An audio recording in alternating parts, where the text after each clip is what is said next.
Americans Derek Andersen and Spacey Nielsen started with a small office in California, but their way of helping entrepreneurs get started has been such a success that Startup Grind is now active in more than 40 countries around the world.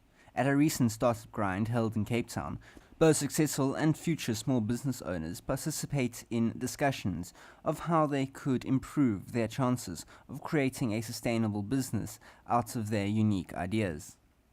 We were a venture capital fund. The old Markstein was an HBD fund that had some great exits, some great investments, all fantastic, and one day didn't have money anymore to kind of go invest. So we needed to go and find new ways. And we also go and saw this absolute gap of all the potential, but not packaged correctly. And how do we kind of go and differentiate? I mean, how can we go and build a successful ecosystem? Comes back to, and it's not me, actually, it's all my amazing partners, but this back to, we can't just complain. If we want to complain, we have to go and do something about it. So, trying to go and find partners that complement you. I mean, that's actually the first fundraising that you should be doing. You should try to go and find people who have different skills than yours, who believe in your vision, and are prepared to kind of go and join you. In return for equity, and they are the ones that actually can kind of go and cover your gaps. And if you can do this, you actually have a nice kind of going team together, and with this team, you can actually then go and start approaching investors. Hardly anybody will go and invest in a one-man, one-woman show. Everybody thinks a baby is very, very cute.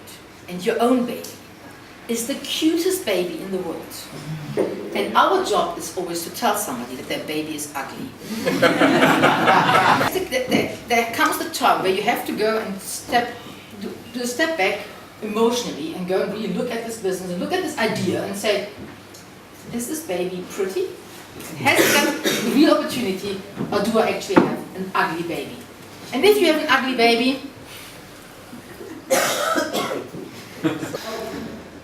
I think the issue is not so much whether you can go and get past the 3 years, because we have a lot of businesses around here in Cape Town that are 1 million rand turnover, 3 or 4 employees, lifestyle businesses. They will never, or most likely never go down. They can stay like this, but they will also never grow. So the big issue is, if you are happy with that kind of life, with that kind of salary, with this kind of thing, well, you can just go and continue. It's about how many actually go and make it to the 10 million revenue and above, and the 20.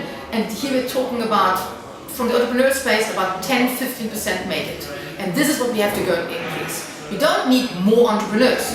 We need more entrepreneurs to actually kind of go and break through that ceiling and get to the next level. That's what we have to go and work on. The company, whoever's going to buy you, is most likely not going to go and buy a company that's making glasses. They are either going to buy your technology, because you have an amazing way to do this, or they're going to buy your team, because you just have the most awesome glass technology kind of guys. Or they're going to buy your market share, your customer base, your profit, your revenue line, your footprint across Africa. They're not going to buy your company.